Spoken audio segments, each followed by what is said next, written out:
LeBron James to San Antonio Spurs? At bakit pa raw binalik si Jordan McLaughlin sa Spurs? Balik Spurs si Jordan McLaughlin at isa nga ito sa ikinadismaya ng marami na kesyo iba na lang sana. May mga European guard naman na pwedeng kunin o di kaya si David Jones Garcia na lang daw ang dapat kinuha sa halip na si J-Mac.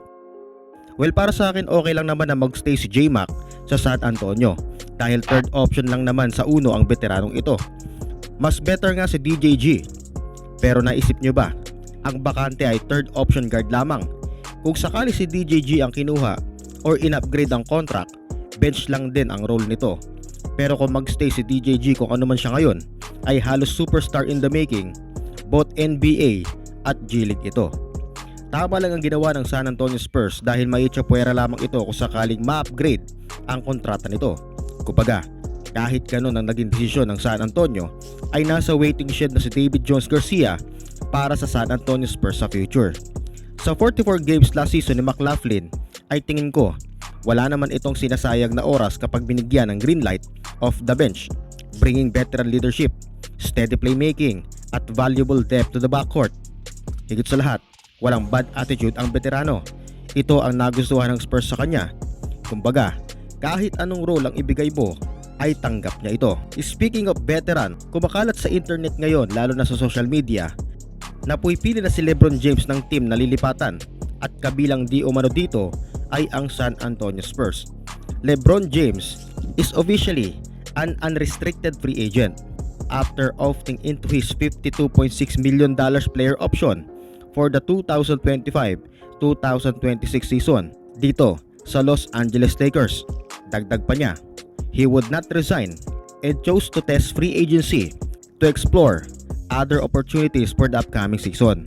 Alam natin na gustong makabawi ng San Antonio Spurs next season pagkatapos ng heartbreaking loss kontra New York Knicks sa nakaraang championship.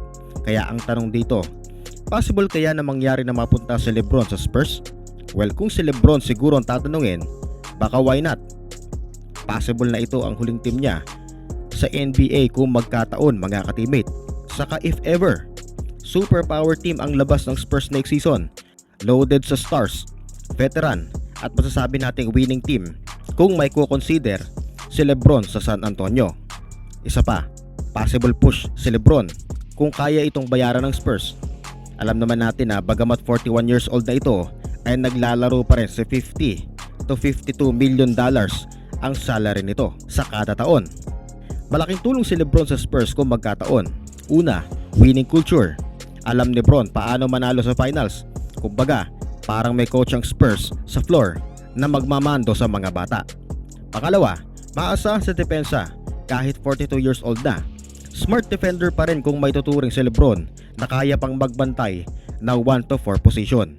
Third reason, LeBron will serve as facilitator para kay Wembanyama. Panigurado, loud threat at ang lakas ng Spurs sa loob. Hindi lang yan, makakakuha ng magagandang spot ang mga shooter if LeBron is on the floor. Higit sa lahat, mentorship para sa mga bago kagaya nila Wembanyama, Cassell, Harper, mag-isa mga nakuha ng Spurs from 2026 NBA Draft. Kung tatanungin ang Spurs kung gusto nila ang nag-iisang LeBron James, well, sinagot din sila ng Spurs management. What will I say that we're excited about the team we've been able to keep together. And to add Tobias Harris to that, plus our young draft picks, I think our history shows how we build teams. Banggit yan ni RC Bufford. Sa makatweet, negative ang Spurs kay LeBron James, gaano man ito ka-fit sa silver and black. Kung winning culture ang pag-uusapan, mas competitive pa nga ang Spurs lalo na kapag underdog sila at medyo dila down, lalong lumalakas at tumatapang just like last season. Second, hindi na kailangan si LeBron dahil ang Spurs sa kabuuan ay pangatlo sa liga sa defensive ranking dahil na din kila Wembanyama, Cassell, Harper, Vassell at Champagnie. Pangatlo, no need na ng karagdagang facilitator dahil kahit sila lang, makakagawa sila ng mga play, makakahanap ng open man. Isa pa, 5th overall ang Spurs in terms of assists mga ka-teammate. Lastly, magugulo ang binuo ng Spurs mula sa day 1. Kapag kinuha nila si LeBron James, parang sinayang na rin ng Spurs ang lahat ng na-build nila dahil possible harangin ito ang development ng mga bata ng Spurs.